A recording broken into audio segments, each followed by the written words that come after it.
This link is for 5th grade. Going along with the story, The New Gym, you can go ahead and make sure your treasures textbook is open to page 700 and 701. This is where we're going to go ahead and get started. First off, I'd like to go over the vocabulary we'll actually encounter in this unit. First one is elementary. Elementary means dealing with the beginnings of something. An elementary course in computers teaches information for beginners. Physical. Physical means relating to the body. Hard physical work takes a lot of energy. Rigid. Rigid means not changing or moving. Our rigid practice schedule did not allow us time to hang out with friends after school. Interact. Interact means to act together with others. Animals in the wild interact with one another. And then we have wheelchair. Wheelchair means a chair on wheels that helps a person who cannot walk to get from one place to another. Some hospitals insist that every patient uses a wheelchair when leaving the building. Okay, now with that being said, I'd like you to go ahead and direct your attention to page 700 and 701. We're going to talk a little bit about this story. It's called The New Gym. It says at Riverside School in Miami, Florida, gym class isn't always held in the gym. In fact, it isn't even always held on land. One option available to kids at Riverside is an elementary course of sailing taught on real sailboats on Biscayne Bay. Thanks to a terrific new physical education movement, gym class is no longer just about traditional team sports. The idea is to help kids find activities they'll enjoy so much that they'll stay active for all the rest of their lives. The fun activities include yoga, cycling, martial arts, dance, kickboxing, inline skating, using treadmills, and even sailing and kayaking. The goal is to teach children sports and physical activities that they can enjoy outside of school.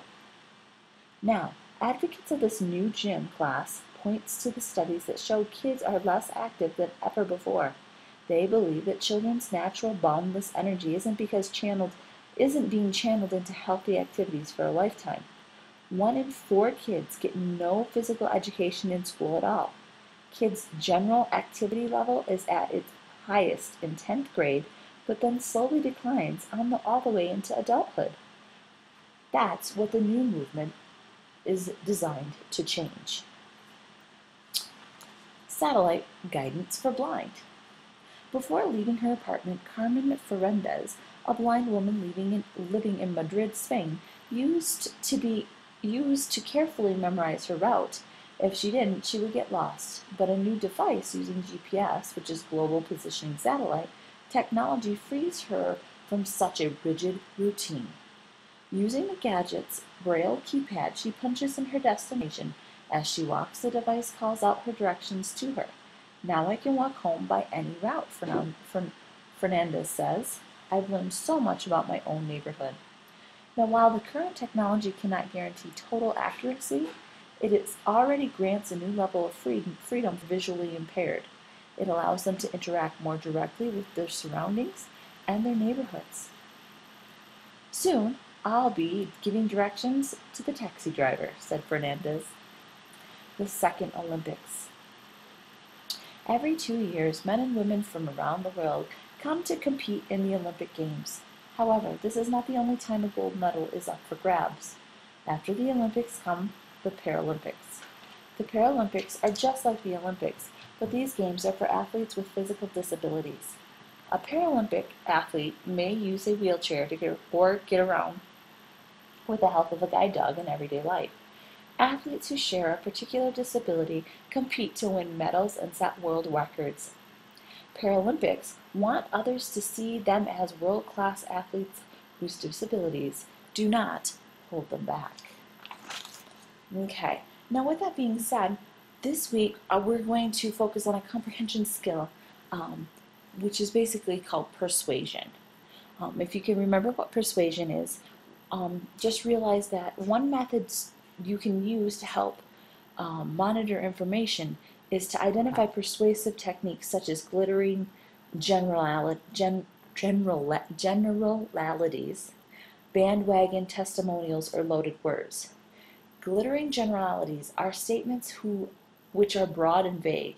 They lack details or supporting evidence. And bandwagon is used for persuasive statements which claim that a large number of people are doing or buying something or thinking a certain way. Now, a testimonial is the use of a celebrity to endorse something, and loaded words are those which reflect the listener's value system.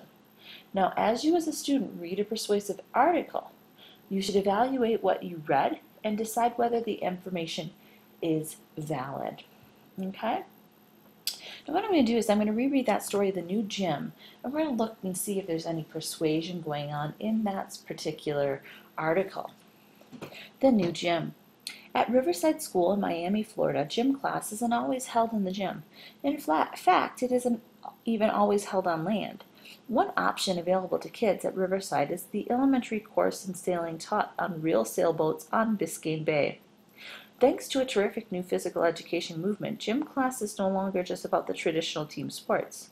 The idea is to help kids find activities that they'll enjoy so much that they'll stay active for the rest of their lives. The fun activities include yoga, cycling, martial arts, dance, kickboxing, inline skating using treadmills, and even sailing and kayaking. The goal is to teach children sports and physical activities that they can enjoy outside of school. Now, advocates of the new gym class point to the studies that show kids are less active than ever before. They believe that children's natural boundless energy isn't being channeled into healthy activities for a lifetime. 1 in 4 kids get no physical education in school at all.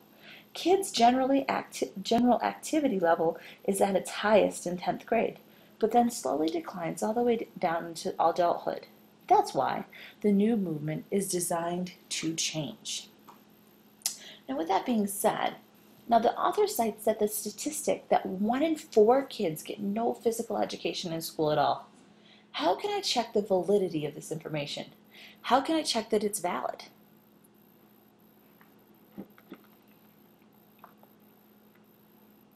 Well, one way is I might use the internet to access the website for the Florida Department of Education as well as the National Department of Education websites. So I could utilize the internet to find out the validity. Okay? Now with that being said, I'm going to go ahead and stop right there, because what I need you guys to remember is that the next day you will be assigned page 201.